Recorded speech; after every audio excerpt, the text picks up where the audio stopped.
Hello, guys. Alright, so I think it's pretty clear to you today what we are going to be talking about it, and so let's get right in. It's about God, it's about the characteristics of God, it's about the limitations, the framework, the foundation of God. Alright, okay. Now, when it comes to God, when it comes to stuff about God, when it comes to the understanding of God, okay, what I have seen is that we can actually put all these understandings and all these discussions and all the things that we know into several categories, right? Several, right? And one of them will be that you look at it in a perspective of a foreigner, of a person who doesn't understand it. Okay, so you have something called God. He created everything. It's a he, you know, that sort of. Okay, so it's a foreigner, and it's a foreigner's view, and it's just it's just either baffling him each time you say something, or it's surprising him each time you say something. Either way, it's a shock. Okay, so there are people like that, right? Okay, that's one. Two, the second type of people are the ones who believe in God. Okay, and they're like, yes, God exists. Like this is basic knowledge. What the fuck? I learned it in like kindergarten, Montessori. Okay, like everybody knows this. Even my dog Lucy knows this. All right, she prays with me. So stuff like that. So for them, someone who comes about talking God either in a negative manner or not, like oblivious to the fact that God exists, is a shock. Okay, so one type finds God, the existence of God, a shock. The other type finds the existence of people who think God is not there a shock. Okay, so for these two kinds of people, most of the time, for the second kind of people, all right, um, accepting and understand that the world does not revolve around this one being, that the world does not need to revolve around this one being. Okay, that not everything is powered by faith or belief. Right, there are certain stuff that do not fall into that category. So for them, all right, thinking that this is how it is like they think it's sinful. They think this is the like this is how the world is going to be destroyed. Like these are telltale signs of a world that is about to be destroyed, that the decaying of faith and love for God and stuff like that. Okay, all right, so I'll explain all that later, but okay, fine. So that's the second type. Okay, and then there's a third type, and third type are the warriors. All right, so these are the people who go out and start fights and start debates, and you know they're the ones who are talking. Okay, they're the ones who are talking, and this type can either fall into the faith-based fighters, warriors, and also the people who deny it. Okay, so that's them. So it includes me, right?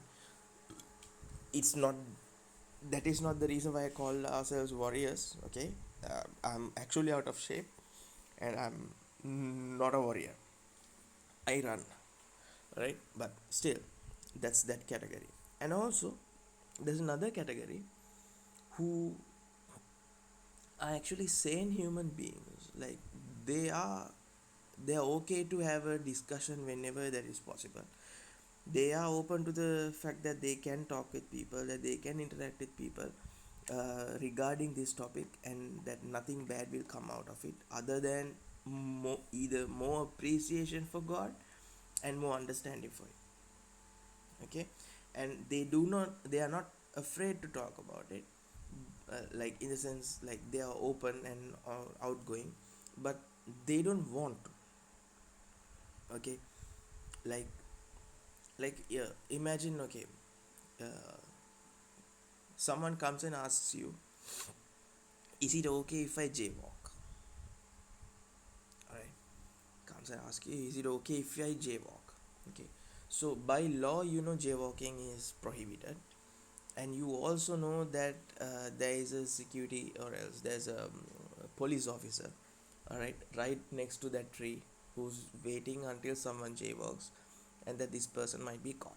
Okay, you know all that. Okay, now still, since he's a kid who's coming and asking you, and he wants, like, have fun and stuff like that, you will tell him, hey, like, police might be up there, but yeah, you can have your chances. Okay, you can go and have fun. All right, now, with that information, okay, what the kid tries to do is totally up to him. Okay, it doesn't matter for the fact that you totally knew that there's going to be a cop. Okay, you just, like, you knew it prior, but you don't see it right now, like you don't see the cop there at the tree right now. Okay, and that's why you're explaining it to him that there might be cops. Okay, so you are in no responsibility to explain those things and show it, and ruin the day for the kid. But it is for the kid to know, okay, I'm talking to someone who's elder, who understands the world, who has experience. I should listen to him. Okay, that's up for the kid. All right, he can also trust his guts and go, that's a different story, but still, right, it's up to him or her to decide it. All right, so you knew stuff. Okay, you knew stuff, but still you went along with the discussion. Okay, you were empathetic towards the kid trying to be a kid. Okay, so just like that, you have, from both sides, you have the people who believe in God, as well as the people who don't believe in God. All right, or any god for that matter, that are like, you know I know stuff. Okay, I have experienced stuff, and I have strong beliefs about stuff, but I don't want that to be the main thing for today. I don't want that to be the main thing that I'm going to be talking about today. All right, so I'd rather live in my own peace than trying to ruin someone else's and myself. So therefore, I know the answer to whatever question that you asked, but I believe the best thing for this moment is actually to not engage in discussion. So the best way to understand people like this is like, say, you find a Catholic, all right? You find a Catholic, and you two start talking, and then you say, I'm actually a Christian, or I'm actually a Buddhist, okay, and I'm actually Islam, right, something like that. And then you say, okay, you see, in our religion it is stated like this, okay, something, right, and in your religion it is stated like this.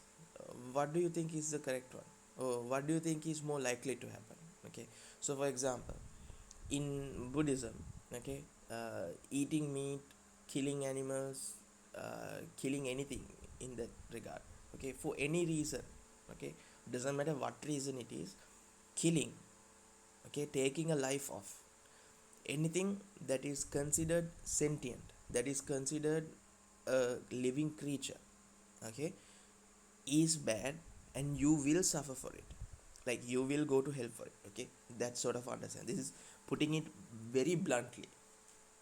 Now, when it comes to Christianity, Islam, even to Hinduism for a degree, and then also Jewish people, okay, for all of these people, it is not so. Taking a life of another animal, okay, right, is not considered an evil work.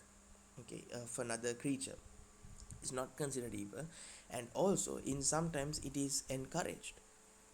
Okay, like, God understood that people were eating lambs and goats and bulls. all right, for meat, and he did not order anyone to stop. And also, he, in many cases, he have asked people to do that for various reasons. Okay, and we know that up to a certain point, God accepted almost all the sacrifices that were presented within the temple of God. This is during a time when Jesus was still young. Okay, and it was only stopped after some time. Stopped in the sense God did not accept the the sacrifices, and then people stopped sacrificing. But God never said outright that I am not encouraged by this. Okay, He never stated it. There's no I as far as what I know, right?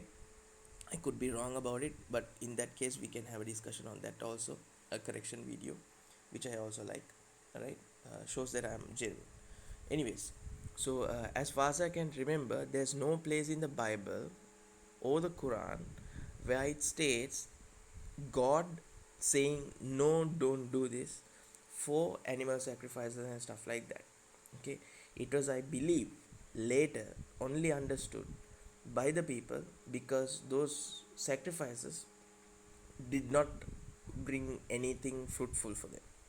Okay, and I do believe that there's one place where God says that more than those sacrifices, that He appreciates when someone does a self reflection on them and then turn around and then accept their sins. And this was, I think, the instance where it was believed that it was a telltale sign of the establishment of the fact that you can have what you call it, confessions, and that confessions were accepted and confessions were like what you say, encouraged by God over sacrifices.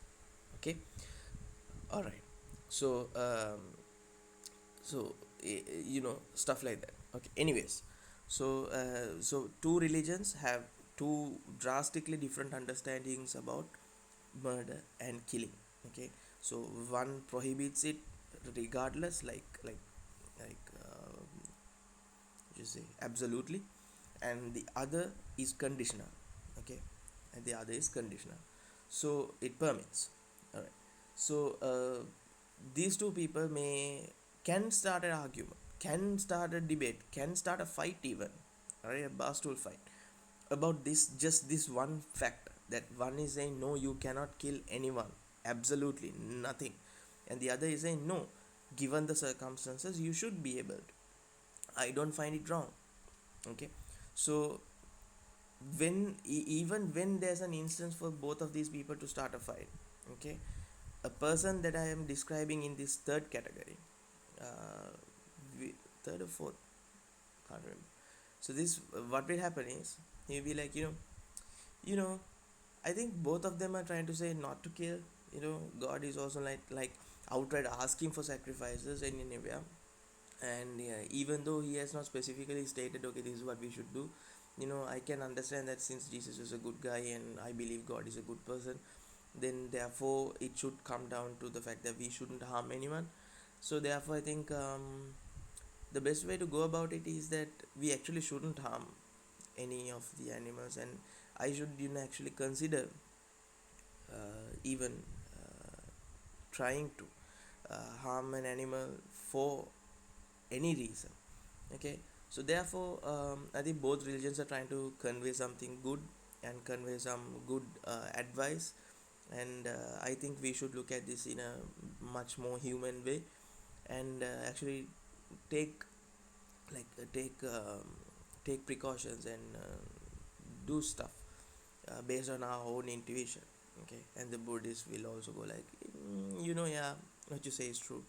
All right, I'm also not going to be harming animals or any creature, not just because it is stated in my religion, but also because I have a gut feeling that if I do this animal will feel it, and it will be bad, and that is why I'm not doing it. So yeah, I feel more human doing it that way rather than doing it just because my religion says so.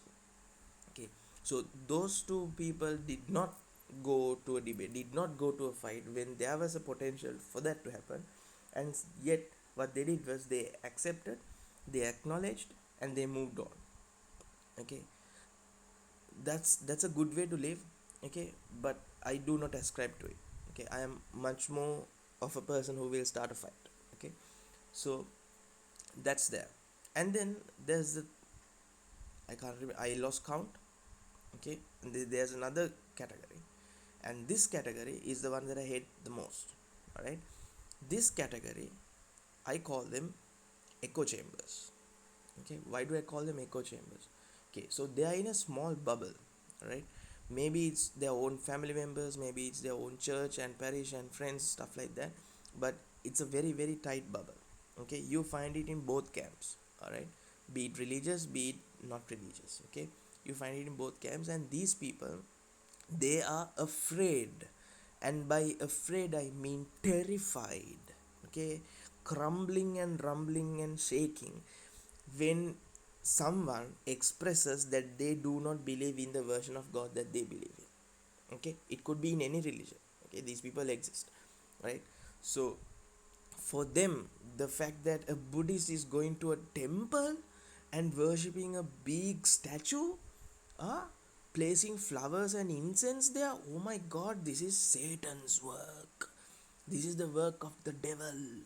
They shouldn't be allowed to do that. They'll go to hell. I should bring salvation to them by going and telling them about our God and Savior Jesus Christ. These are the kind of people who come knocking. Okay. And for them, even like sitting down with a person like that, very sinful person with like that, and even talking about their God, wow, oh my god, the audacity of these people. How dare you? God created this whole fucking universe, and this is how you repay him, by worshipping another god.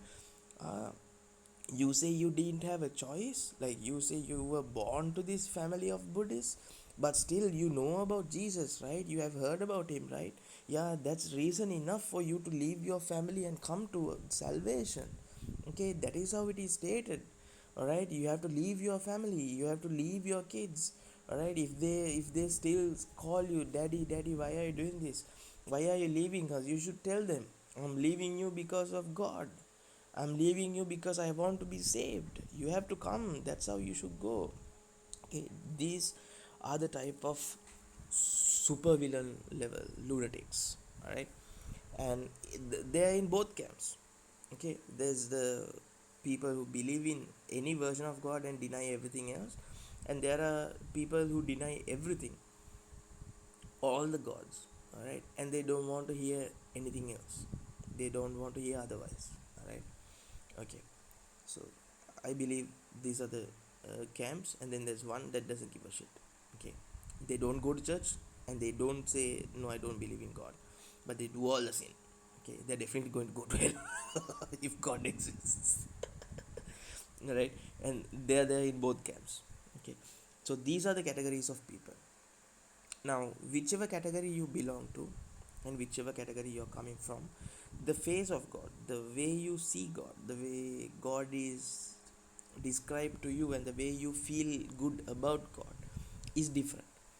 So, I'd say each category finds a different face of God, and it's an amalgamation of all of that and some more, if we actually want to put a face on God.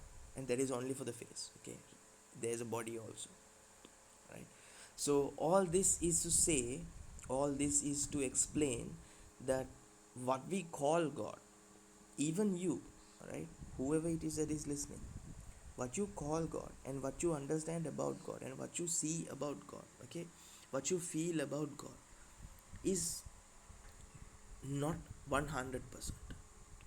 Okay, it is only maybe even 0.00001% of what a God actually is. All right, just to be blunt, just to be clear.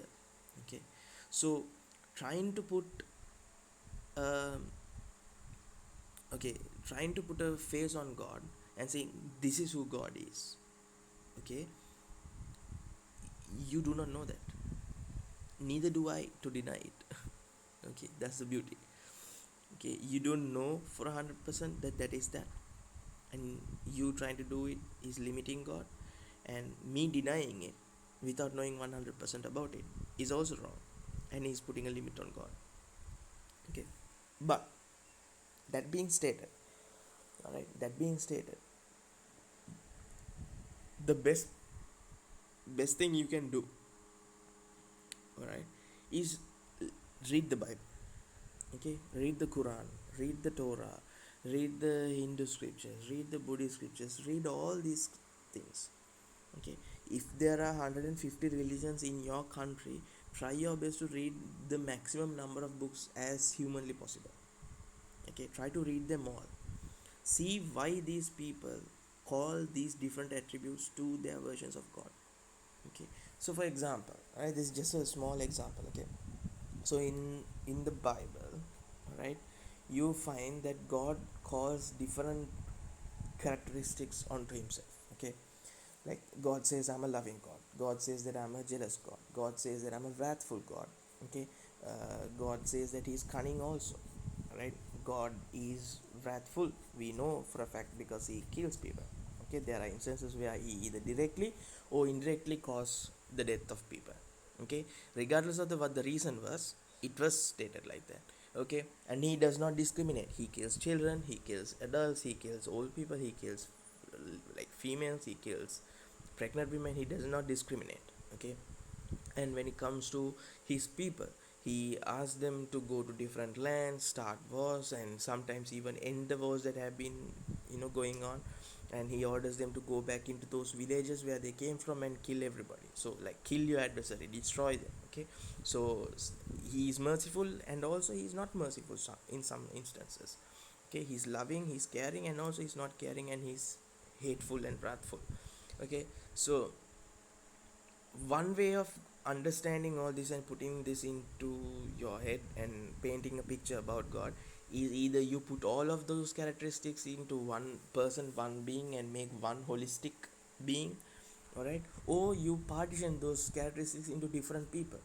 Okay, and I believe that is how the Greeks and the Hindus and all these other faiths, where there is a pantheon of gods. Okay, there's a collection of gods. Okay, and that is how I think they ascribe different aspects of this into different beings, like Ares being the god of war, all right, and stuff like that. All right, so that will mean the wrathful nature of God. Okay, so rather than ascribing it all into Zeus and making one big Zeus, they have removed it from Zeus, so that Zeus can be the good personality, or else the king of gods, and then you give the bad side, or else the wrathful and warlike feature or characteristic of God to a different god and call him Ares, the god of war. Okay, you understand what I'm saying? Right, so likewise, you when it comes to this pantheon of gods, you understand that most of them like they have this one prominent feature about them, even though they are to represent a lot of nuances. They have this one prominent feature about them. Okay, and that when you put all these prominent features into one big jar, okay, and blend it, all right, the product that you get is a normal human being. Okay, without the powers, without considering the powers, okay, is a normal human being. Okay, with all nuances of emotion, mentality, and mental capacity. Okay, with love, with hate, with anger, with wrathfulness, with greed, with obsession, all these things, is a normal human being. Bless you all. Okay, so this is my understanding, all right, that one side of the planet made everything into one and called it one omniscient being, and the other side of the planet kept on dividing because they wanted their God to remain pure. Okay, they wanted their one true God to remain pure, and they wanted everything else to be distributed and left out for various other gods. So that, say that say that something bad happened to you due to a war.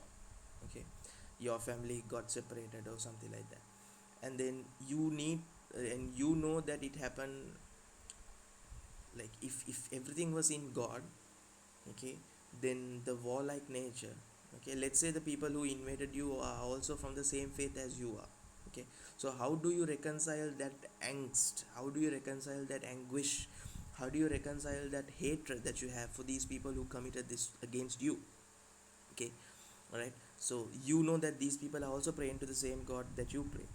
Okay, so before the war happened, they might have definitely in the morning knelt down in front of a cross and prayed to your God, the same way that you might have done in the same morning, praying to your God for you to be safe.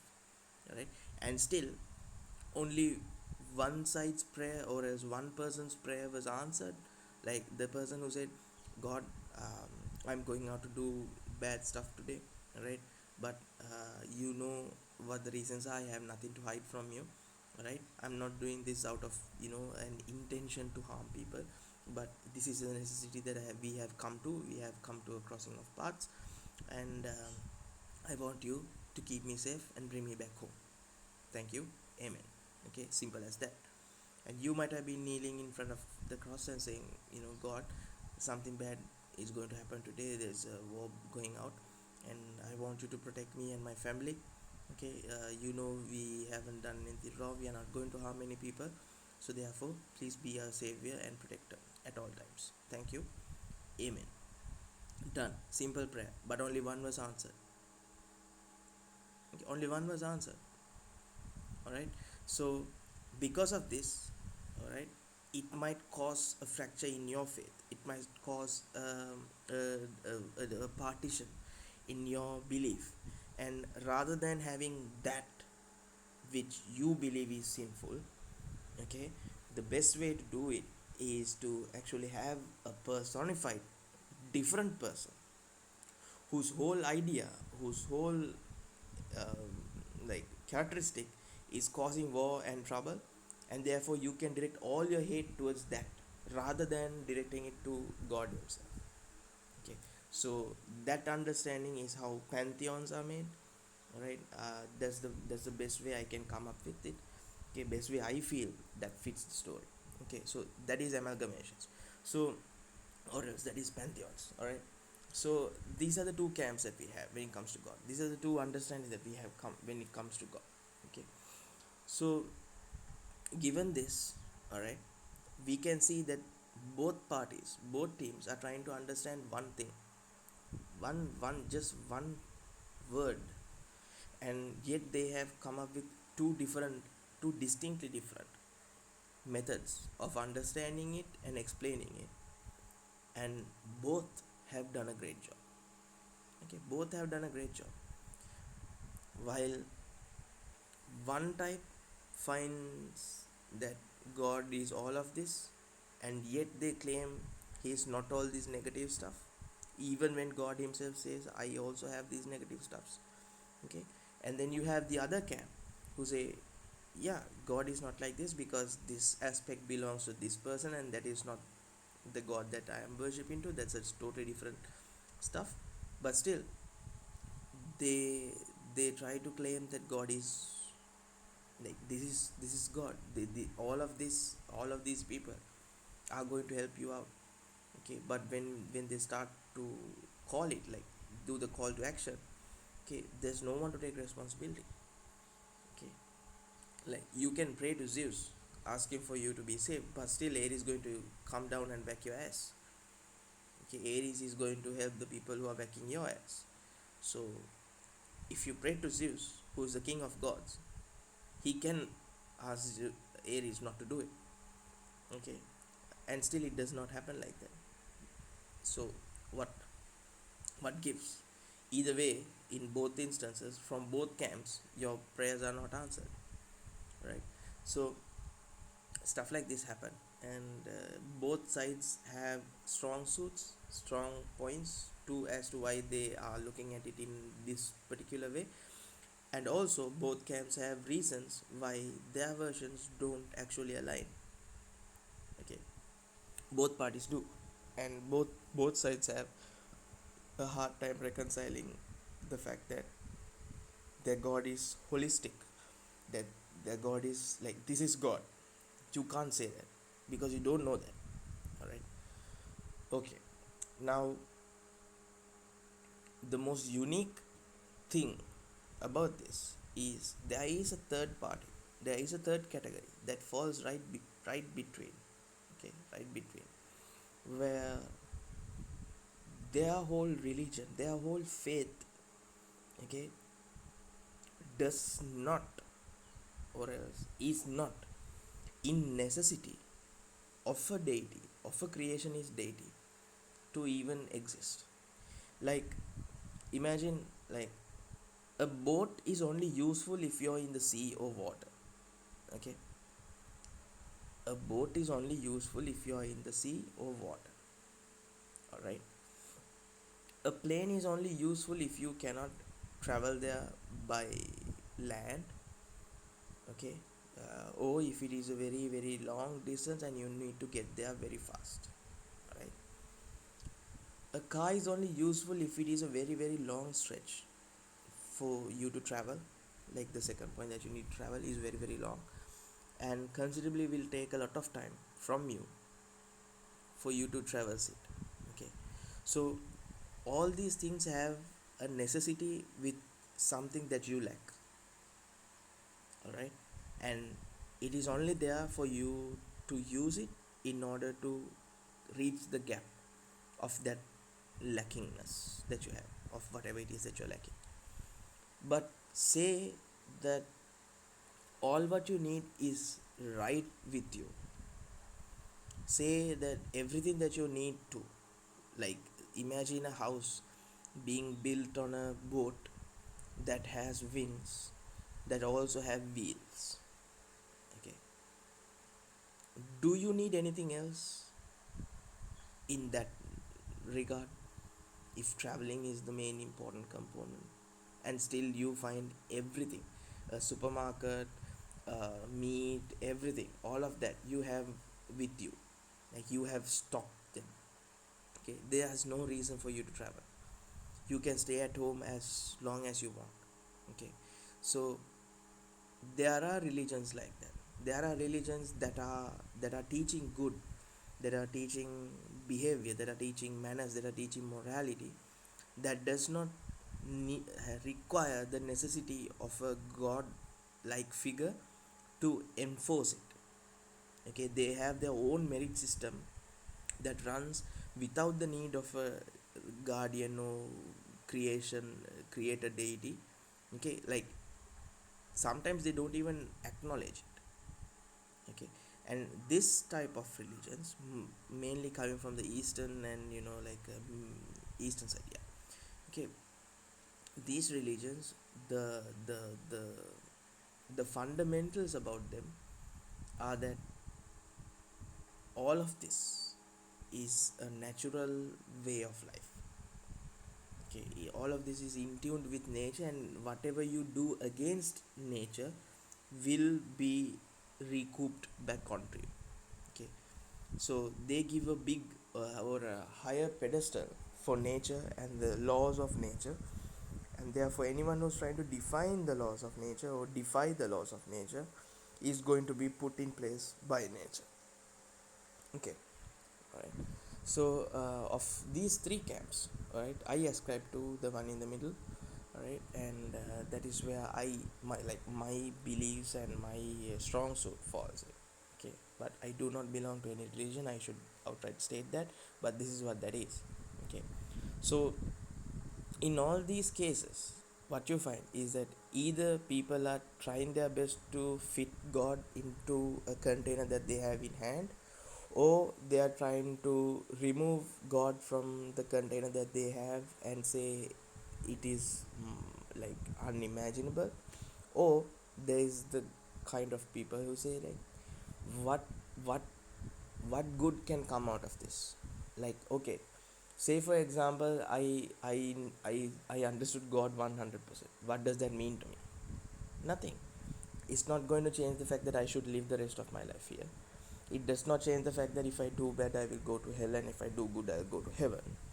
Okay, it does not it does not benefit me in any other way. Like, nobody is going to ask from me, okay, do you know God and what does he look like?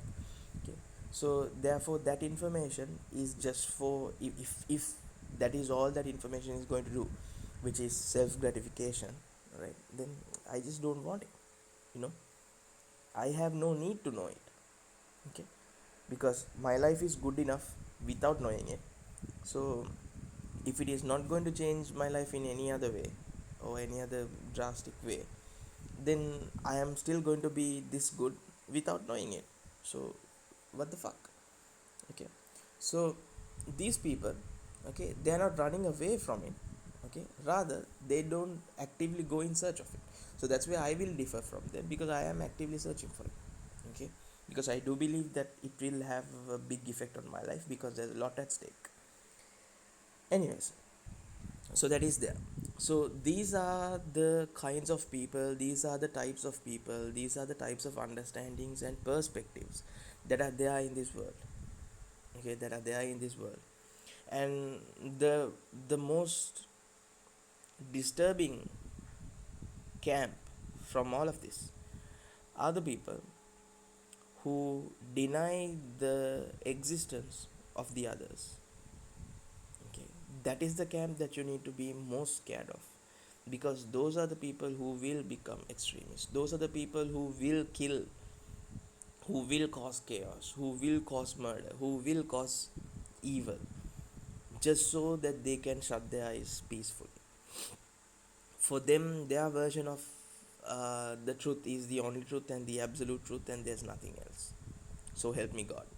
Okay, and that's the camp that you need to worry about the most. All right. So now all of this is being established. Okay, what does it all mean? What does it all boil down to? Okay, for me, all of this mean that we do not know.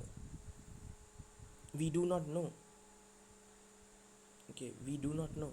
Imagine a car being described by only the perspective that you're in.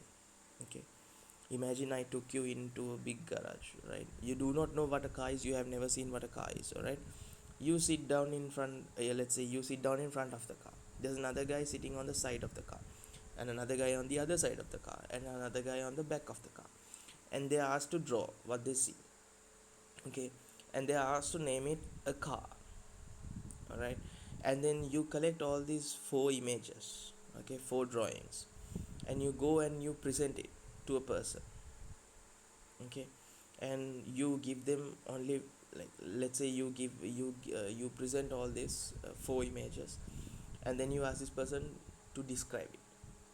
Okay, if that person also has not seen any of these perspectives, any of this, okay, does not understand a car, then he is going to look at all four of this and be like, I'm not sure, I'm not sure.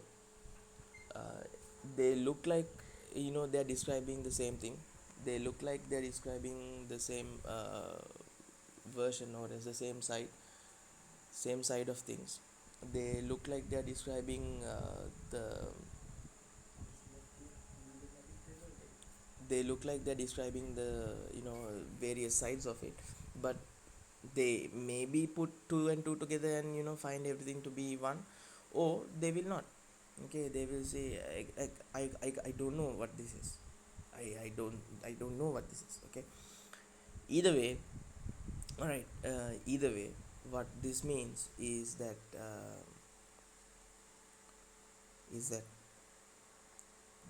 you cannot judge the whole thing based on just one perspective.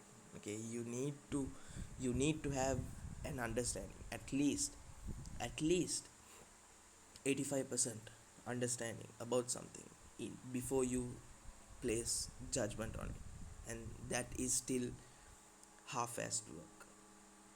Okay, that is still not going to be enough. Okay, the remaining 15 or 25% can mean the worst or the best about that thing, and therefore if you are judging without that, then you're not judging anything at all. Okay, so with all of this, all right, again, the conclusion is that we only know one thing about God, or else two things, or else three things. But that does not mean, or else that does not give credence to the ability for you to say, I know God. Okay, because you could know 3 out of 5, you could know 3 out of 10, you could know 3 out of 1 million, a billion, a trillion, a quintillion. Okay, for all we know, you only know 3, and that 3 does not describe how big the set is. Like, it could be 3 of 5, it could be 3 of 10, it could be 3 of 50, it could be 3 of 100, 100,000, 1 million, 10 million, 100 million. If you feel what I am saying, right? Okay, you do not know that. You do not know where the boundary ends. You do not know where the limit is. And you only know what you know. So based on what you know, the best position where you can be, the most intelligent position where you can be, is that I do not know. Okay, and if anyone can 100% agree with me on this fact, okay, this is the basis for agnostics. This is the basis or the foundation for the agnostic thought, or else a class of thoughts. Okay, this is their finding, that the best position for us to be in is that we do not know for sure. I might know some things, but that does not amount to anything, because I do not know where the boundaries are. Like, if I knew it was, I am knowing 3 things out of 5, then I can at least have an opinion, at least, right? But then if it is 3 out of 1 million, what good do I have? What good does my understanding have on the remaining, what if it is 100 millions, 99,996, yeah, 6, 7, 8, 9, no, right, 7. Okay, so, like, there's a huge chunk that I am not privy to, that I don't have access to, that I don't understand, and that I don't have any way of knowing. Okay, if that is the case, then what the hell, you know? So because of that, this is the best place for you to be. And if you're in any other place, I want you to understand, like, reconcile with it.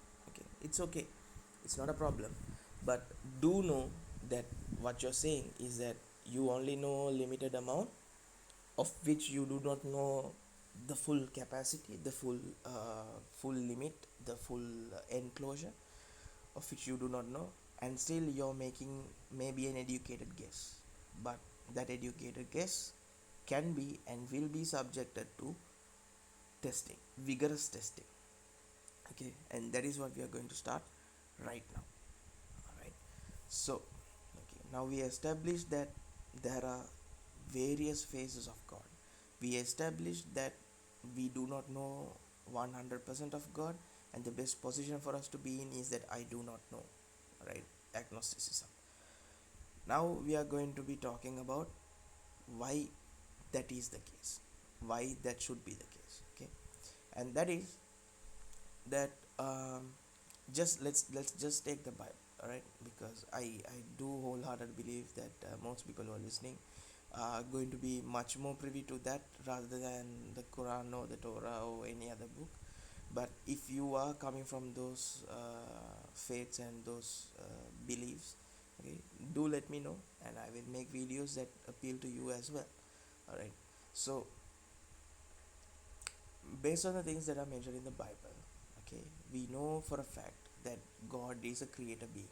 Okay, he creates stuff, but we attribute this fact to God as if, like, even like after the world was created, he still went on creating so many other stuff. Okay, he went on doing other projects. We ascribe this characteristic to God as if that is his whole emo, you know, that is his whole personality that he creates stuff. Okay, it's not like that, right? Like after the creation of the universe, after the creation of the world and the humans, what else did God create? Nothing. Okay, so if you catch me one day, okay, playing a guitar and singing a song, can you say that I'm a singer? If you only saw me once?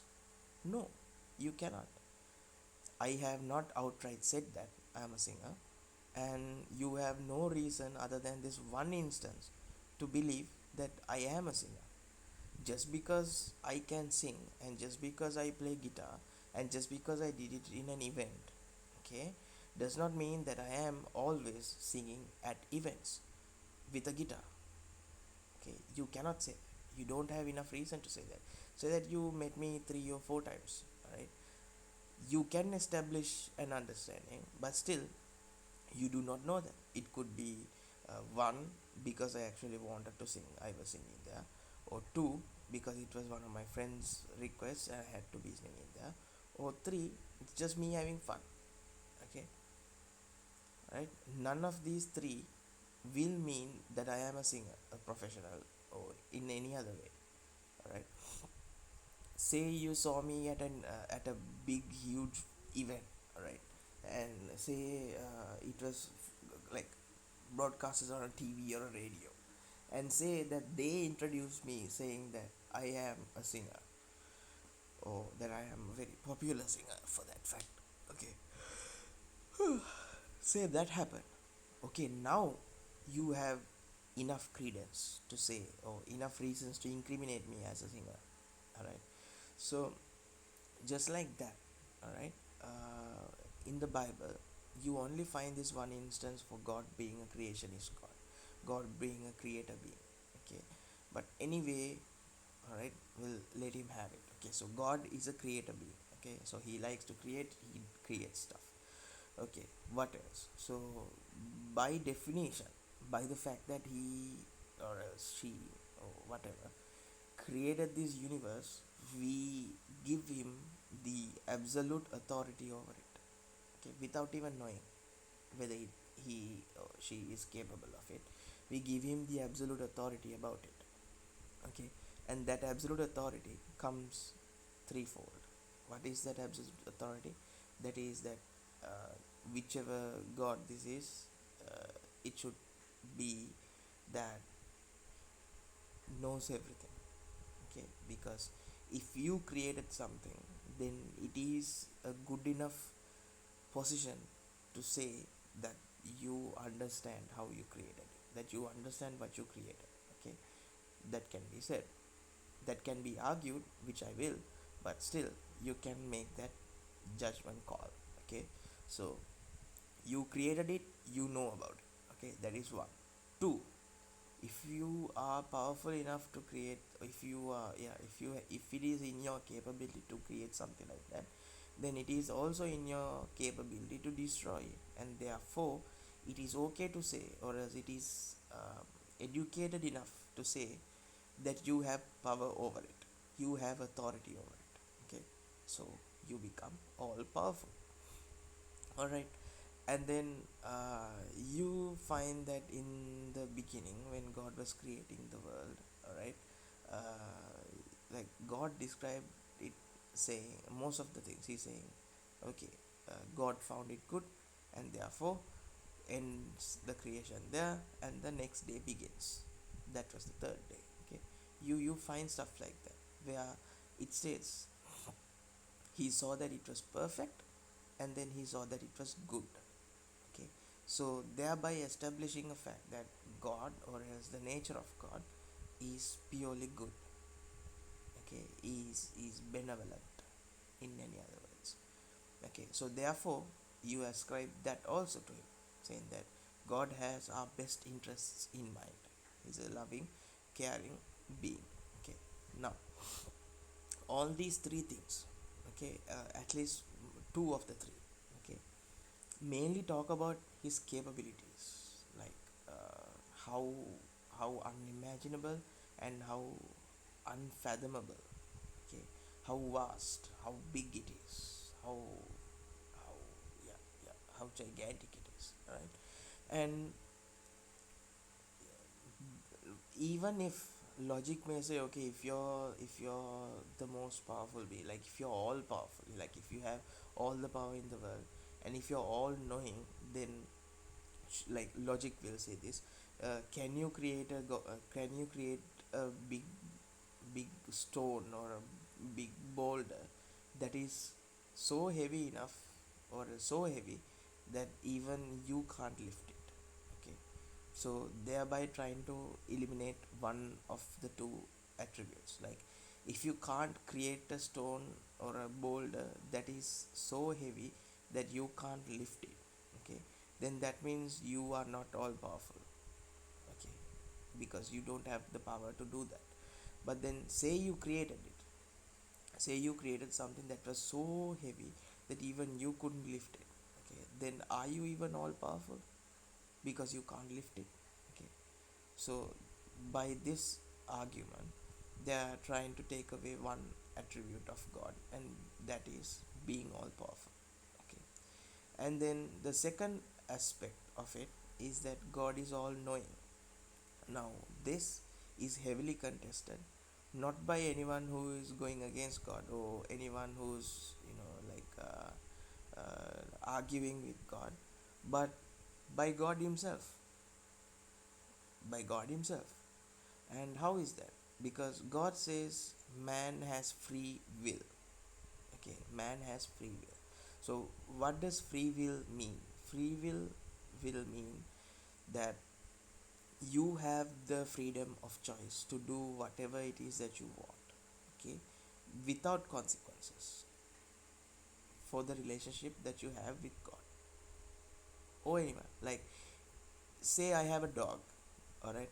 Say I have a dog, and my dog is very loyal, is very good, okay, and I want to set my dog free, okay. I want to let him go off the leash, okay. So free will is if I let off the collar, okay, and tell my dog, okay, you can go wherever you want, and you can stay with whoever you want, you can do whatever you want, and if you come back to me for food or anything, I will let you have it, okay. Because I know, because we had domesticated the dogs, and it will be hard for my dog to find food out there, so it will be starving. So therefore, all right, if ever you come by my place, I will let you have food, okay. I will give you shelter, I will give you water, but it is for you to decide. You can go out, you can do whatever you want, all right, and when you need food, you can come back to me and go again, all right. I'm not going to put this chain on you, or this collar on you, okay. I'm not going to bound you by the limits of this household. I'm going to let you be free, okay. And you have the freedom to choose anything. You can stay in and not go out, you can go out and come and eat and go out again, you can go out, experience it, come back and say that's good enough. It's all up to you, and I will not judge you on your choices, okay. I will not judge you on your choices. And if you find a place where you can, if you are capable enough to find food on your own and find shelter on your own, all right, you can leave, you don't need to come back, okay. You can be free as you want, right? But remember that I love you, okay. And then you let off the dog, okay. That, I think, is a good enough explanation to what freedom of choice is, okay. Now say the dog went out and couldn't find food, it still knows that if it go back, it can find food and come back and do whatever it wanted, okay. It is not as if now that he has gone, that he cannot come back to the house and require the same level of attention, okay. And also, say that it found food, alright, but it is not good enough, so it feels like I should go back and get some food. And when it does that, it's not like I'll be there standing and judging him. Oh, you went out, no, did you find food, how bad does it, you see, that is why you should stay with me. No, I'm not going to do that. I'm letting you eat, okay. That is the freedom of choice, that you choose something and you're not reprimanded for it. Okay, so you are able to choose without any manipulation. Okay, so that is one, that is the physical aspect of it. Now there is a spiritual and mental aspect of it too. Okay, if God knows everything, that means he knows me, who I am really. Okay, it is as if, let's say, the owner of the house, okay, the one who let the dog out, it knew that the dog was not capable of finding food on its own. Okay, he knew that if the dog goes out, there will be a lot of things trying to kill him, or things that he does not understand much well. It will overwhelm him, and the fear will cause him to run back home. Okay, you knew it. Okay, you knew it, and therefore, in confidence of that, okay, you let the dog go out. Okay, you say all this fancy stuff to the dog and let it out, and within minutes the dog comes running back to you. Okay, now, was that freedom of choice? If you knew it was going to come back, no matter how no matter how you explained it to it. All right. Okay, do you think that it constitutes as free will, freedom of choice? Okay, no. Because if it was free will, then you should encourage actually the dog to go on with what it was doing. But if you already knew that the dog was too afraid to go and do stuff on its own, so therefore it will come running back, and therefore when the time comes, like, the dog will not leave you, and you will have the collar again on its neck. Okay, if that is your understanding, before you said you have the freedom to choose, then you're actually not letting him choose, right? You're actually not doing justice to the choices of the dog, right? You're just, it's going to come back. That's manipulation. That is not true freedom. That is manipulation. Okay, you cannot call that freedom of choice. Okay, so that is that. And say that you know that the dog will never leave you. Okay, will never leave you, and that is because the dog has not known anything else other than you. So by choosing to leave you, the dog believes that it will lose everything. Okay, knowing this emotional status of the dog, you say you have the freedom to choose, and you just leave it at that. Okay, you just leave it at that. That too is manipulation. Why is that? So if you, obviously you know, okay, if you know that that your dog has made a big emotional connection with you, that does not facilitate the ability for the dog to go out or do anything different.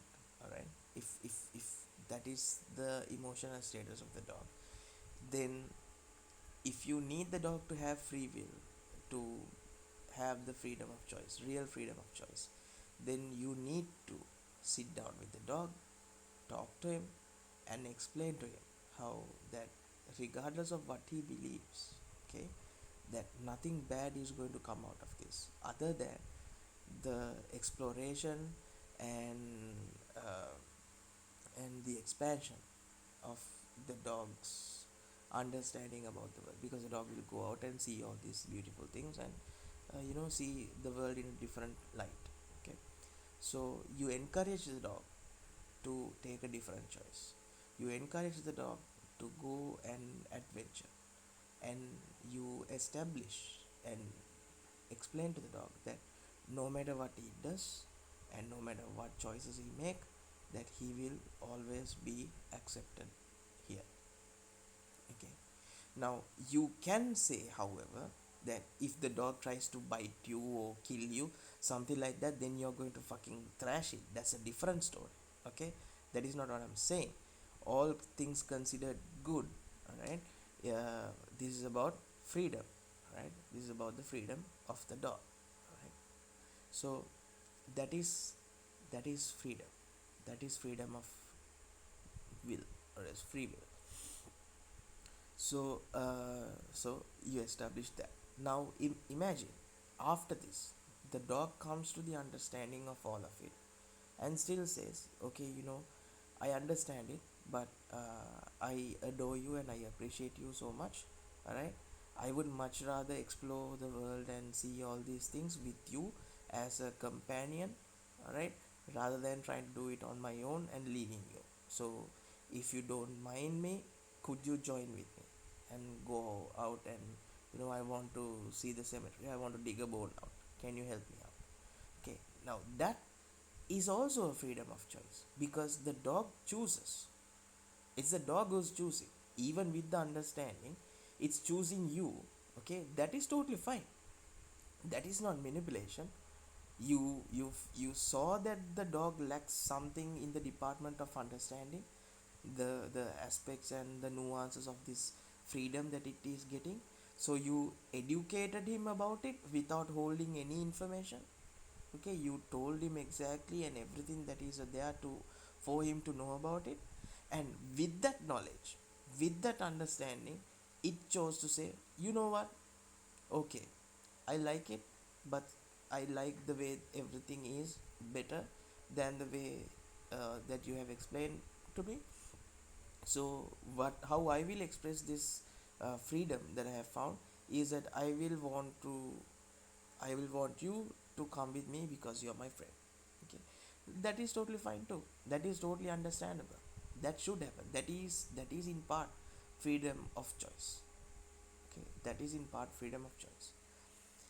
So the mental aspect of it is that when you know mentally this person is not capable of doing something on its own and enjoying freedom, and yet you push them out.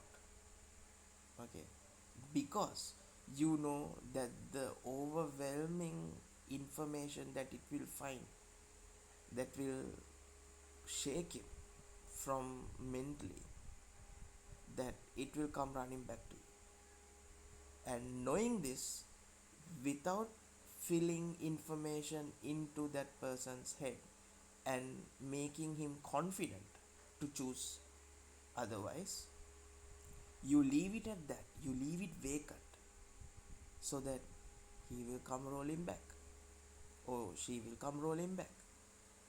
That is you withholding information, that is you withholding reasons and manipulating. That is manipulation, that is indirect manipulation.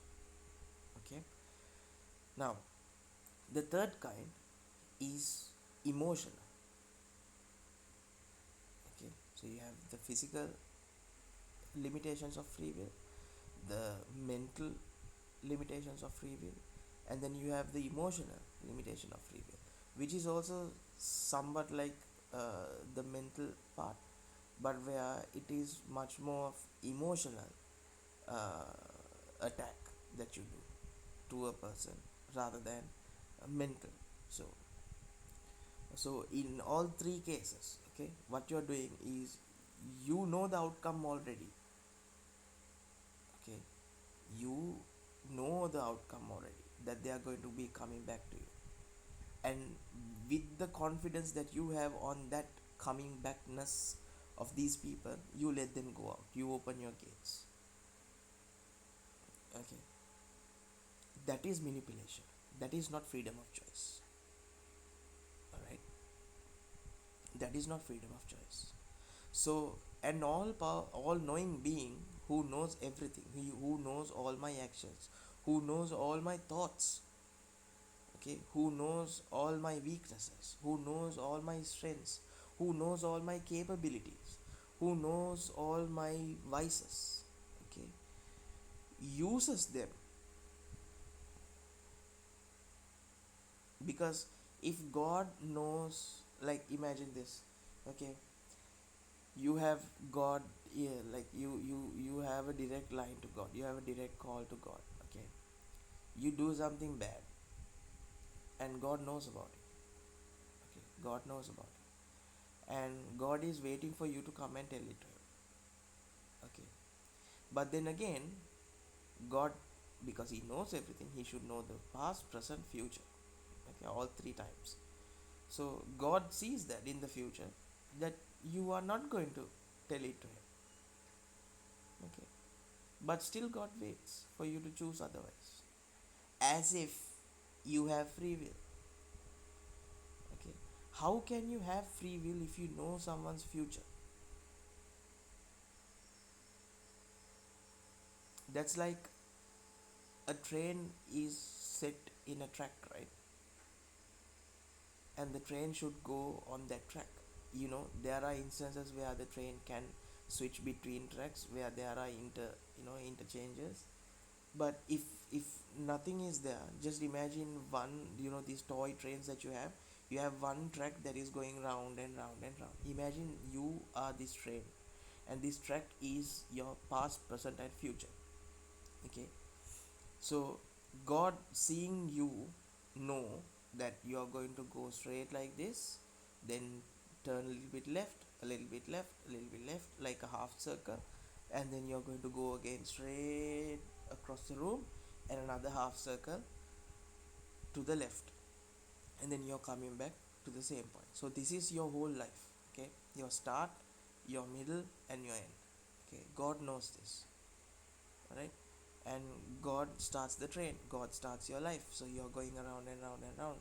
Okay, you're praising God for all these beautiful things that you see along the way, because you do not see the bigger picture, you do not see that you're going in circles. Okay, but that's okay, that's all fine, right? And God says, you know what, if you change the track on your own volition, okay, and you do something that is different from the path that I have set for you, okay, I will appreciate it, I will reward you.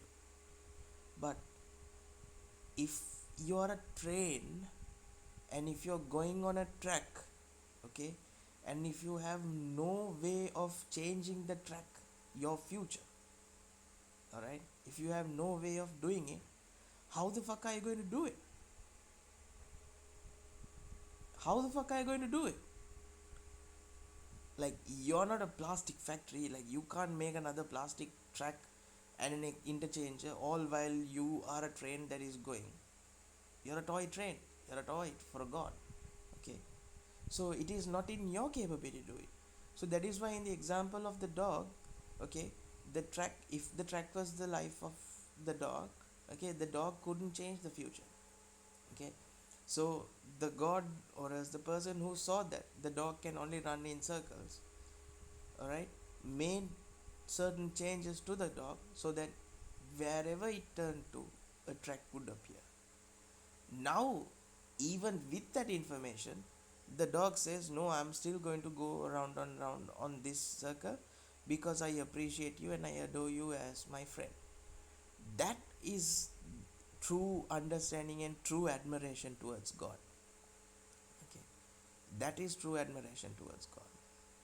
But if God is just going to sit there knowing full well the train cannot do anything to unmake its own track and then make its own path and stuff like that, okay, but still expecting these high expectations from you, unattainable expectations from you, is childish, is churlish, is insubordinate, and he's stupid. That's a key and peel skid right there. Okay, so that is the nature of all knowingness. Okay, so if God is all knowing and yet you somehow have free will, then that means there will be instances where what you do is not known by God, because in in essence, if God knows it, then you don't have freedom. But if you do something freely on your own choice, and you can surprise God, oh my God, Trevin actually did it, I don't know how he did it. If God can actually say that, okay, God can genuinely say that, then then you have freedom of choice. But then God does not know everything, then he is not all powerful. Okay, you see, so these are the two contentions that you find when it comes to all powerfulness and all knowingness, because one is by logic cannot happen, and the second part also by logic in some sense, but still, even without logic, God Himself says it is not so by the things that happen in the Bible. Okay, so still again, what we are set back to is that we start with one phase of God, which is He's all knowing, all powerful, and all perfectly good. But then we also again establish that at least one aspect of the three, okay, out of the two that we were talking about, let's say that the all powerfulness is just a stupid argument, okay, like yeah, logically speaking that can be like that, but still, why would God even do that? And again, like, what good will come out of it? So all right, let's say God can create a stone that is so heavy that initially He will drop it, but then because He's all powerful, He will lift it. So He's all powerful. Let's say that we avoided that like that, and so we establish, okay, God is definitely all powerful. That is one aspect of God. Then we come to the second aspect, which is all knowing. Now that you cannot argue the same way that you argued for all powerfulness, because in if you are an advocate for God having all knowing ability, then you will have to lose free will. But then if you lose free will, then God saying that you have free will in the Bible is manipulation, and therefore you bring in another aspect to God, which is He's a manipulative God. Okay, so then it establishes that God does not have the best always in mind for you, because He withholds information that should be privily available to you, and therefore He is not all good. But if He is all good and loves you the compassion and like the resources for you to choose freely, and does not judge you based on that, if that is true, or as if God being a really really good person is true, then all knowingness cannot be true, because you cannot be an all knowing and all powerful God and also be all good, right? And another aspect to tackle all three is that if God is actually all good, all right, if God is actually all good and He sees all this suffering in this world, right, all this suffering, regardless of what reasons caused for the suffering, okay, it could even be the fact that people were sinful, okay, people were sinful, people were sinning, and therefore suffering has occurred, and therefore people uh, who did not even participate in the sinful acts are also suffering. Okay, so for example, let's for an instance imagine that uh, like butchers, okay, for meat, right, that in our religion we find that bad, okay, so that is sin, right? Let's just say this is just an example, okay, let's say that, okay, so the butcher has a wife and they have a child, a newly born child, and this child is suffering from cancer, okay. Now God, not okay, and then along the line, the one day when the butcher was crossing the road, he got hit by a bus and he dies a violent death, okay. Now the death of the butcher is understandable, given that he was doing something that is despised by God, okay, that I can understand, that I will even agree with. Now the wife of the butcher, even though it was maybe her choice or not even her choice, we do not know that because it is not established here. So the wife now has to care for the child, find a way to find money, and bring protection to themselves as well. Now God killing the, if it was God's actions that led the butcher to die, that is acceptable, but then the goodness of God should be in such a way that the family will not suffer because of it. You get what I'm saying? Like the daughter having cancer, daughter or son, whoever it is, the child having cancer, okay, should not be the case, because the child had nothing to do with it, okay. And the wife too, to a certain part, okay, had nothing to do with the profession of the man. Okay, she may have told him many times to not do it, but still he would have done it. Okay, so it is not her fault. Okay, but still, let's say she also suffered, all right, no problem, but the child, you still cannot argue for the child. You still cannot bring any reason as to why the child should suffer. So any good god, any god who's perfectly good and has all the good intentions for us, will not have let that happen. Will have all the power in the world to for that to not be the case, and will have all the understanding and capability, okay, to make it so that it is not that. Okay, and because he is good, will not let that happen, and therefore the child will be saved, the cancer will go away, or else miraculously the child will not have had cancer when it was born. All right, and the mother will also start some way, maybe marry someone else, and they all will end up happy. Now, honestly, looking at the world, tell me how many of stories like this will you find? Very few, very few. Okay, more than that, we know there are lot and lots of people who are suffering, who doesn't know God. Okay, but still who are suffering, innocent children who are suffering. Okay, and somehow God is not doing anything about them. God is letting it happen. Right, so that is an argument against God's all goodness and all powerfulness and even all knowingness to a certain extent. So with this understanding, we can now establish that even though it is stated that these are the main aspects of God, they do not describe him correctly. Again, we are proving the point that we do not know anything about God. We do not know anything about God for sure, for sure. Okay, now another thing that we need to understand is that when it comes to God, what a lot of people try to do, I even had this discussion with a very close friend of mine, and even with what we couldn't come to consensus was the fact that people like to cherry pick. Okay, so what do I mean? So when if you go to Isaiah and if you go to Exodus and most of these places where God is active, like taking an active role, okay, you will find that God does good and God does bad stuff. And in Isaiah 45, I believe it was, okay, Isaiah 45 7 or something like that, or 7:45, cannot remember correctly.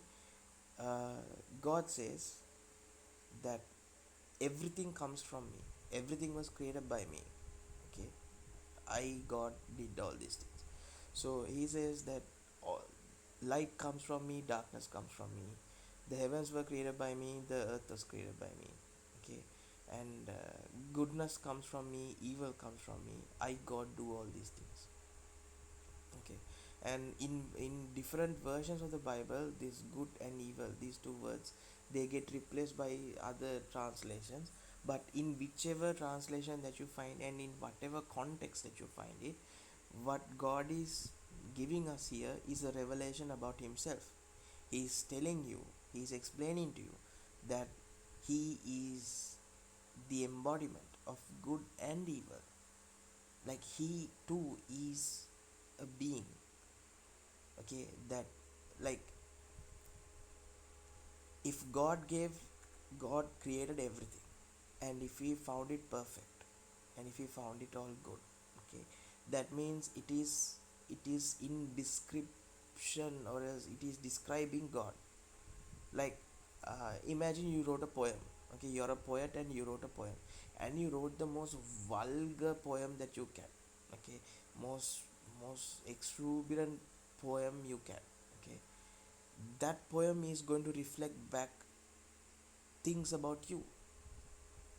Okay, and that is how, like, when we are doing literature, you find that if you have one poet, and you take like maybe 5 or 10 poems that this poet has written, you will find certain characteristics that are common in almost all the poems. and you say that is because this is the personality of the poet, and that is how you do character pieces about these poets. Okay, so just like that, what you create you are of, what you eat you become, so stuff like that. So God's creation, okay, which has both good and bad in it, which has got good and evil in it, okay, which has got love and wrath, which has got love and hate actually, and compassion and wrath, okay. So it describes God, his creation describes God. So if his creation have consists of both these aspects, goodness and badness, light and dark, then definitely God too is light and dark. Definitely God too is good and bad. Okay, and in the Bible itself, he outright says it, not just once, several times. Okay, now you know, if someone says something and someone does the exact same thing that they said, okay, that is proof of what he said was true. Okay, like if I say that I am an honest person, okay, and if you catch me in a position where I have to reveal something, and because of my honesty, I do reveal it, even if it is going to cause trouble to me, even if they are going to put me into prison or something like that, all right, and still I am honest. I accept any wrongdoings if anything has happened from my end, and I take responsibility for it. Okay, then it proves to you that one, I am an honest person, and two, that I have the initiative to be honest even in instances where it will not be beneficial for me. Okay, so thereby establishing what my character is, that I am an honest and truthful person. Now you can judge me based on that. All right, so the same way God says this about himself, which is that he is good and bad, and that he has both natures inside of him, and he is the progenitor of those two things. He is the one who created all these things. Okay, he says that, and then down the line in the Bible, even in the Quran, even in the Torah, there are so many instances where God is over compassionate for people, like does stuff that only a good person, only a good God will do, and also does stuff that are extremely bad, that are wrathful, that are heinous, you know, that are absurd and chaotic and evil sometimes. And that too explains and proves the point that God is capable of both of these things. But when we were discussing this with my friend, alright, she was adamant that God is good and accepted the fact that God says that I am good, but denied every instance where it says and proves that God is bad. And she had nothing. She had no Bible verse or no Bible quotation, all right, that that that will prove the contrary. Okay, okay. Now, when it comes to the Bible, say if God says that he himself is good and bad, and then you have a verse from Peter or John or someone else who says God is only good, who has more credence in this instance? Whose statement should we accept? God's own admission for himself, or a human being's admission for what God is? Hmm? Who could be mistaken about? Hmm? God's statement trumps the statement of that man, regardless of who he is. Because that's a man at the end of the day trying to explain what God is, whereas that is God himself telling us who he is. So you should believe the source rather than this third person. Okay, so anyways, it was the shortcoming from her side which she didn't even understand, and she didn't want to keep on talking about it, so that's okay. But still, that is how most people are, that they want to pick the ones that only suit them, when it is objectively, okay, in any context, in any interpretation of the Bible, okay, it is stated, it is proof, it is right there, all right, and you just close your eyes whenever you see it, Because why do you do that? Why do you do that? And because it doesn't go with the narrative that you have in your mind. And that doesn't have to happen like that.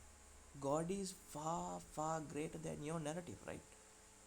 I mean, you're talking about an all powerful, all knowing, okay, all merciful God, and you're trying to put him into a narrative that you think fits perfectly for God. Like, who are you? How can you argue against God? Okay, how can you argue against a statement made by God when it is God who's saying it? Okay, if it was a third party, then I can at least content. Okay, at least I could, okay, consider it, right? But when it is a statement made by God himself, how can you do that? How can anyone be sane enough to do that and still call themselves faithful when they are questioning the very thing that their God himself told? Okay, so even there, what we find is that we do not know God, and the only way we can come to some sort of semblance about God is to take the whole Bible and take every instance of God explaining about himself, and take all the instances, good and bad, and put them all together and say he is a collection of all of this. Okay, that is the only position where you can be. But then again, all right, then again there's another problem. And that problem is, let's say what you say is true. Let's say that God is only good. Okay, because it states here that God is perfectly good.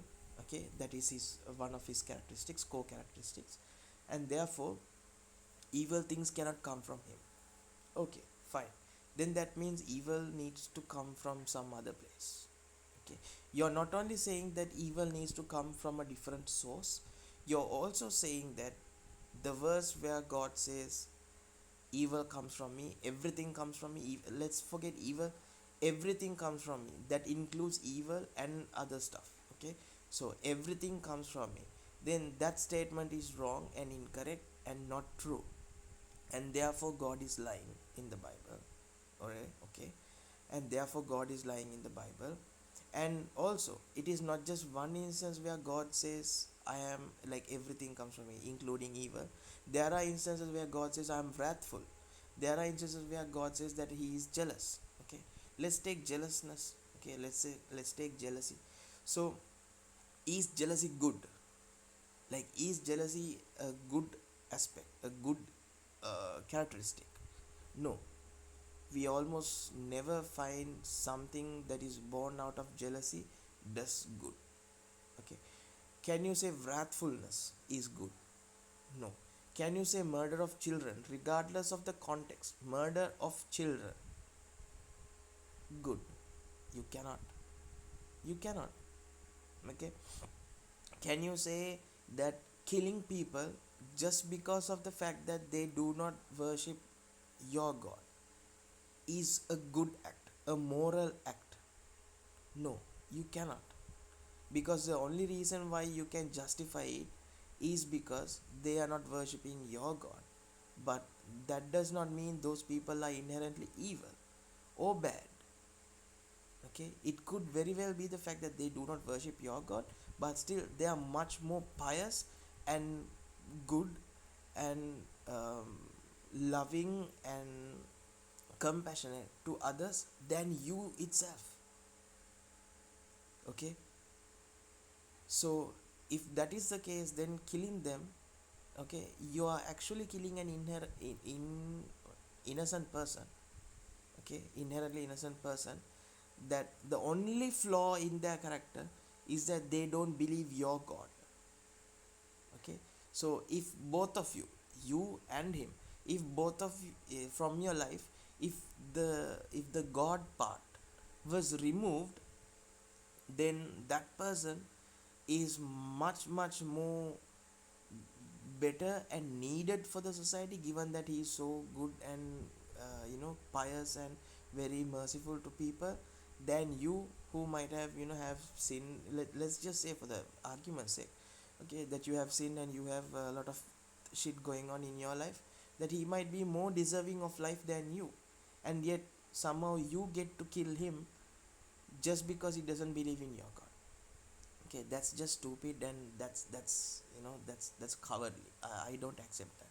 All right, neither does the world now in this day and age. Okay, so therefore, ordering the murder of people like that, or directly saying okay, directly ordering the death of people like that, and indirectly causing the death for people like that, okay, are both instances of badness, evilness. Okay, so that does not fall in the perfectly good understanding of God or characteristic of God, and therefore this characteristic gets removed from God's nature.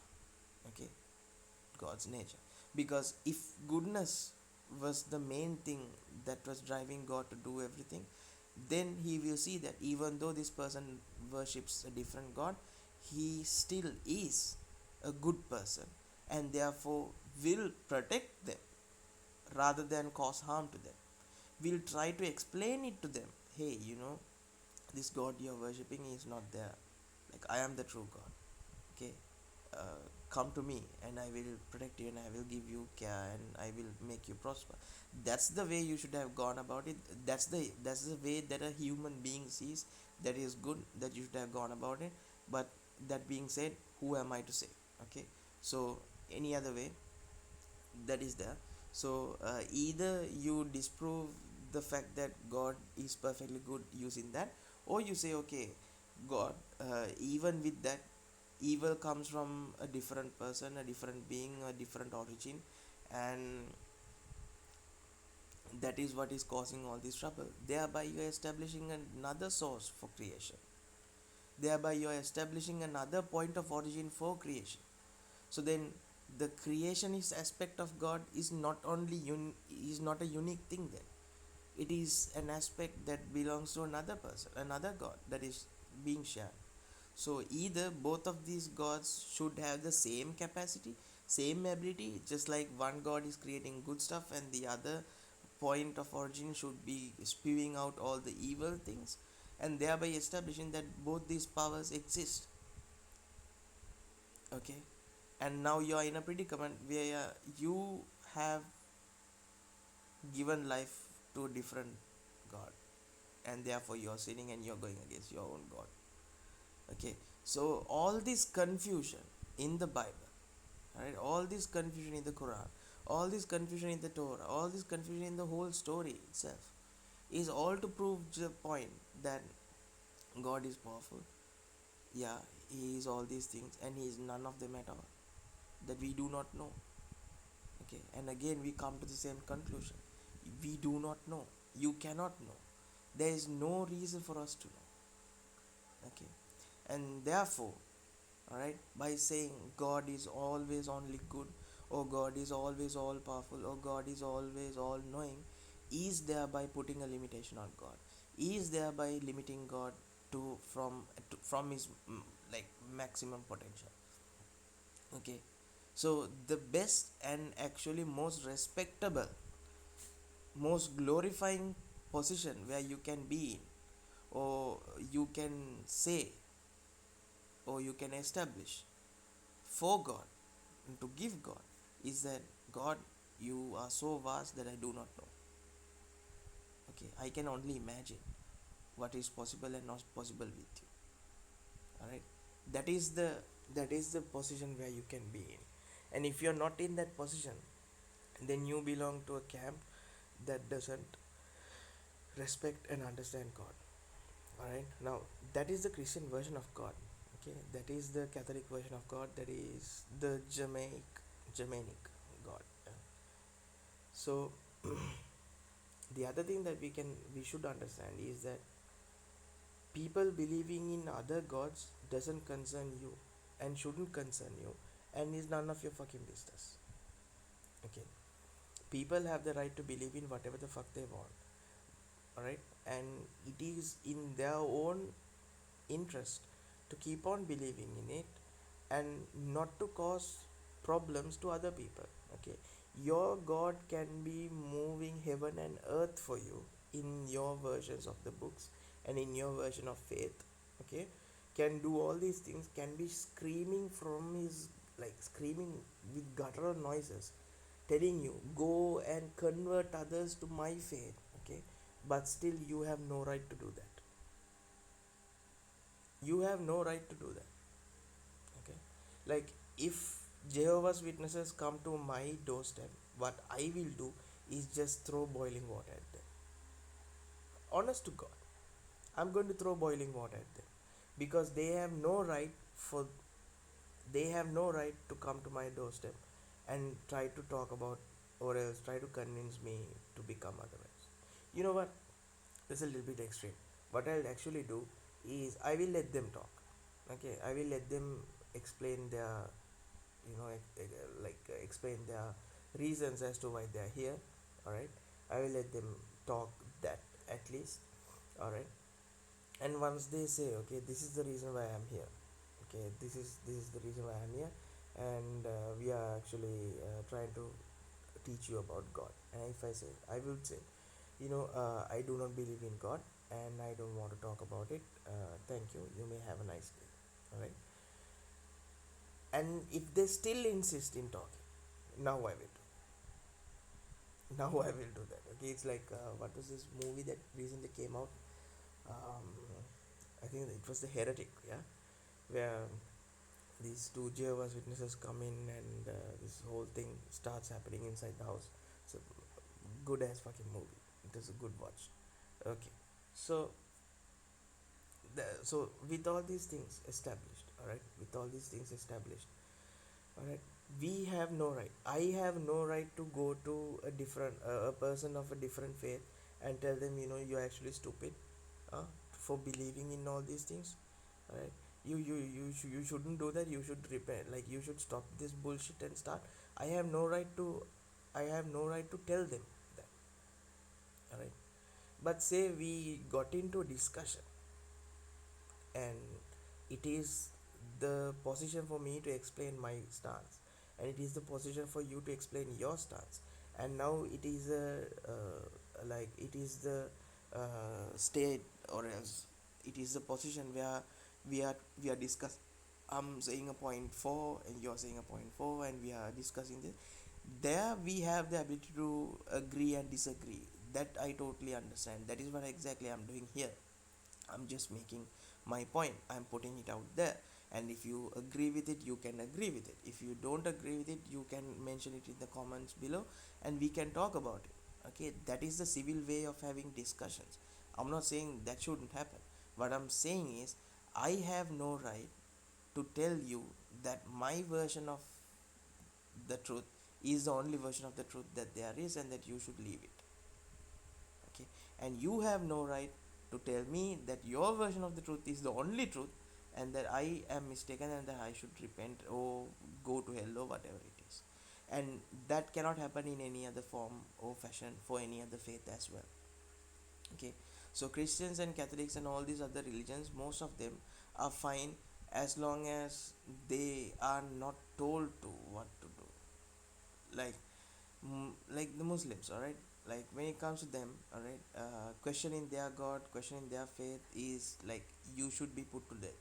But somehow it is okay for them to question other gods, other beliefs and other faiths, and somehow it is okay for them to laugh about it and poke fun about it.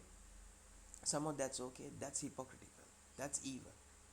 Okay, so what I'm advocating is that we should stop that. We should not let that happen. All right. There is a way of going about it. There's an objective way of going about it, and there is the spiritual and all that way.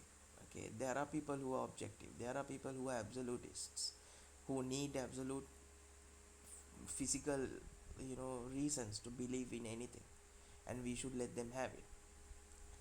So in all these ways that we have discussed today, it's almost 1 and 40 minutes. I'm not sure whether anyone will watch this video. Anyways, all right, this is what I like to do, and that's what I'm doing. So what we have confirmed now again and again is that we do not know. We cannot know. Okay, so the best position that is ultimately proved here in this discussion is the agnostic way of believing in it, not gnostic way, the agnostic way. That is that I do not know for sure, and therefore I am going to avoid myself from making a mistake by thinking that I know stuff. Okay, so I'm going to limit myself, I'm going to stop it right there, and I'm going to say that I do not know. And if you start by I do not know, then there's a lot for you to know. But if you start by saying I know, then you have nothing to know because you already know. Okay, so agnostic. All right, now what is the what is like that is the best way you can explain to a person. If somebody comes and asks you, do you know about God? You say, I do not know. And they will say, why don't you know? Then you can explain, okay, this is the reason. Because God is like this, like this, like this. He's so unimaginable. And therefore, me, a small human being, trying to, understand Him using my limited mind, is only going to limit God.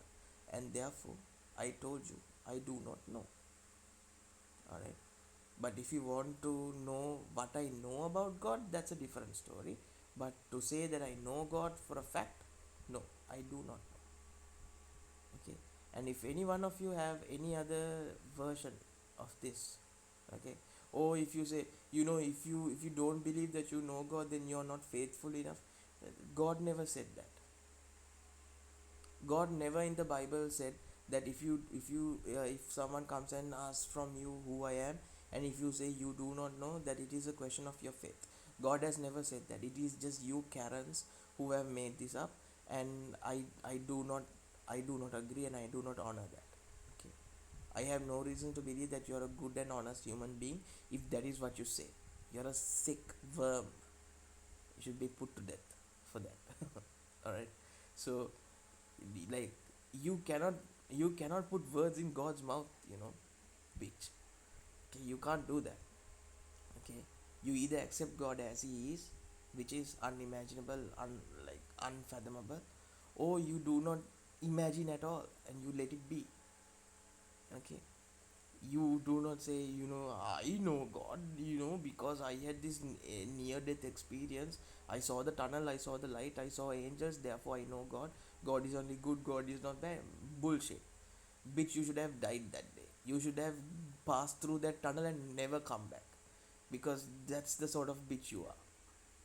Alright, so with all these things, okay, what you can take away from the video today is that we have no reason, and we don't need to. Okay, it's not like God is asking you to know Him daily and with 100% certainty. Okay, that is not the case, right? That is not the case. Nowhere in the Bible or the Quran or any other text is it found that God is asking you to know Him before you die. It is not there. So it is not something that you should, you know, uh, you should kill yourself over. Okay, I'm doing it as a hobby. That's a different thing. I enjoy it, but you don't have to. Okay, you don't have to kill yourself over it. All right, and you don't need to start fights over it too. Okay, so the best place where you can be is that I do not know. All right, now this may come as a an eye-opening thing for most of the heavy believers, like the religions like Christianity, Catholicism, Judaism, and Islam, and all the sub sectors of these religions, and all that part.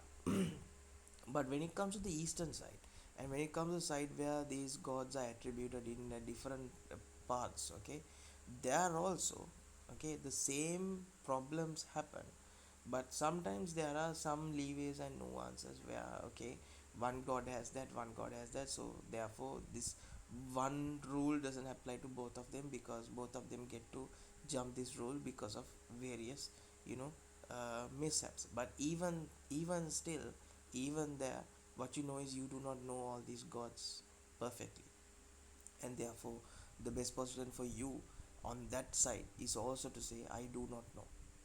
Okay, I can only imagine what they can do. Okay, with the established understanding, it is not enough for me to give an educated judgment. Okay, now both these understandings that we have come to are only going to prove that the the best religions in that understanding were the ones coming from east, were the ones that said, you know what, trying to understand God is like me trying to fill up the ocean with water, like make it overflow. Okay, that is something that I will never be able to do, and I'm not capable of doing with any amount of effort. Okay, so therefore the most honest and the most gratifying belief I can have is that my own morality, my own goodness, my own behavior, my own what you say, my own manners and etiquette comes from the goodness inside of me, rather than requiring it from an external being, an external God whom I do not know, whom I cannot know, and whom I will never know. So, that being said, okay, the most eye opening and profound understanding that I came to when I was doing my studies and I was doing all my searching for the best way I can live my life is when that I found that if you base all your goodness and all your understanding on one unknowable and unattainable being externally, then you are almost sure going to lose it, because it is only linked by faith and belief, and both of these things can be shaken and can lose, can crack, can break. There will be points in life where you will question this, but there will never be a point in life where you will question yourself, where you will question your own understanding, where you will question your nature. Okay, you will always know you will always understand yourself. Okay, and therefore finding good in you, finding the righteousness in you is the best way to live your life. Like, let's say, okay, people will be like, okay, if you're selfish you're going to, no, if you're selfish you're going to be the best version of yourself than someone who is not. Why is that? Say you're selfish, you only want you to be happy. Okay, fine. So you know that if you pinch yourself, okay, it is going to hurt you, and you know that if you pinch someone else, they will try to pinch you back. So out of the selfish desire that you have to preserve yourself and your happiness, you will not pinch yourself, and you will also not pinch someone else, because you know that if you do so, you will be pinched back in the very least, or slapped, and that is not good for your survival, and therefore you will not do that. This is actually one of the arguments brought up by I think who was it,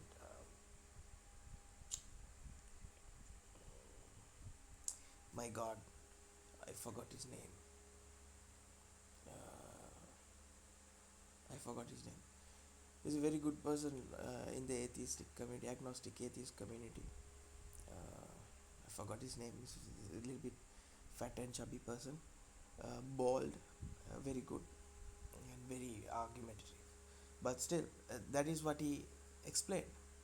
That selfishness, something that we consider very bad and very evil, okay, selfishness can also be the reason why you become good. Okay, so if selfishness itself can finally come to the conclusion that you may not do harm because you do not want harm to come back to you, okay, then definitely someone who is good is going to do good. Okay, so do not, or try your best not to find solace in a god, rather find the solace within yourself, and that will be the most gratifying thing. And so I came to the understanding that when it comes to Buddhism mainly.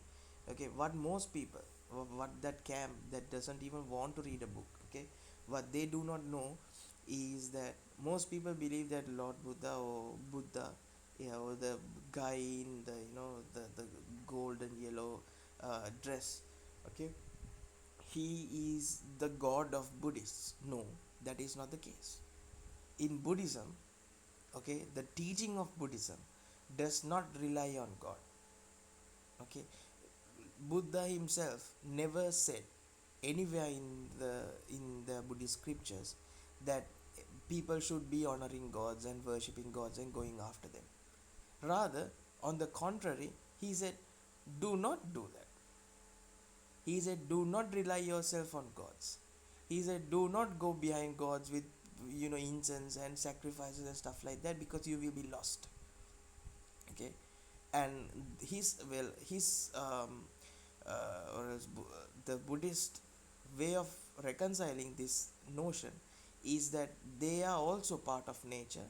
They also have desires. They also have, like, just like God says that he is loving and jealous, which are two human feelings, emotions. Okay, he explains that in their version of the world and God, those gods also have these capabilities and vices, and therefore you, being a human who is not perfect, asking a god who is also emotional and not perfect to do something for you is pointless. And therefore the best thing you can do is do good as much as possible. Just good. Okay, do good as much as possible and try to maximize it, and this way you can be a good person. But if you want to elevate yourself, go to the next level, and be be relieved of this need to do good, so that you will not become something bad or fall to a badder realm, like become be reincarnated like an animal or something like that, because that is going to limit you. Okay, so because of that, what they say is that the best way to do it is stop the reincarnation cycle. And in order to stop the reincarnation cycle, you should remove all worldly attachments. All worldly attachments. It is the attachment that you have, like what I discussed in the video that I made a little while back about money being the root of all evil. No, it is obsession.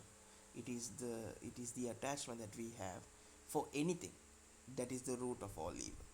Okay, so just like that, if you remove all those attachments, there's no need for you to be reincarnated. Like, there's no reason for you to come back, because you have nothing attached to this world that is calling you back, and therefore you are free of this never ending cycle.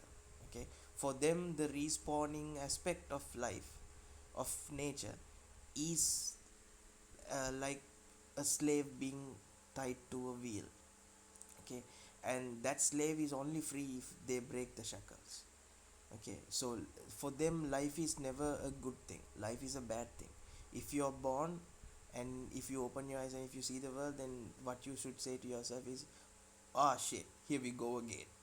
Okay, so so that is one profound way of seeing things, a very different way of seeing this. But regardless, they themselves say you should not go behind gods, because gods cannot offer you what, there is nothing that the beautiful thing that Lord Buddha says is that there's nothing in this world, or apart away from it, that a god can bring to you, that you yourself cannot find yourself. Imagine, like, see how good and beautiful that is. Okay, he's destroying the notion, or else the power and the pedestal that we are given to gods, saying that there's nothing the gods can do that you yourself cannot do to yourself. Okay, so if you work hard enough, and if you try your best, you can put yourself in a place that the gods cannot do themselves. Okay, all right, so imagine that level of self confidence, that level of self fulfillment, that level of understanding about one's self, that you find peace in yourself, and no, you find no need for a god to support that. Okay, and you can be a Christian or a Catholic, and you can believe, okay, yeah, God exists, the creation is being exists, but I don't need to rely on the God for me to be good. I should be able to be human enough, I should be able to be uh, knowledgeable enough to know what is good and what is wrong, and I should strive my best to be good. I should strive myself to be the best version of good I can possibly be. And when I don't find that, yeah, I can look for God and ask God to help me out. But that being said, I'm not going to solely rely on God to be good. So goodness doesn't come just out of God; it comes inherently from me, and that is genuine. Okay. So when it comes to the core characteristics of God and what we know about God, this is what I can say. Right? It's almost 2 hours, and I'm pretty sure nobody's listening to this at this point. But that being said, yeah, that is about God. That is all what I can say about God, and that is what I have understood about God, that you cannot actually know. So hope this cleared something out. If you agree, that's fine. If you don't agree, let me know. Let's have a discussion. Okay, thank you.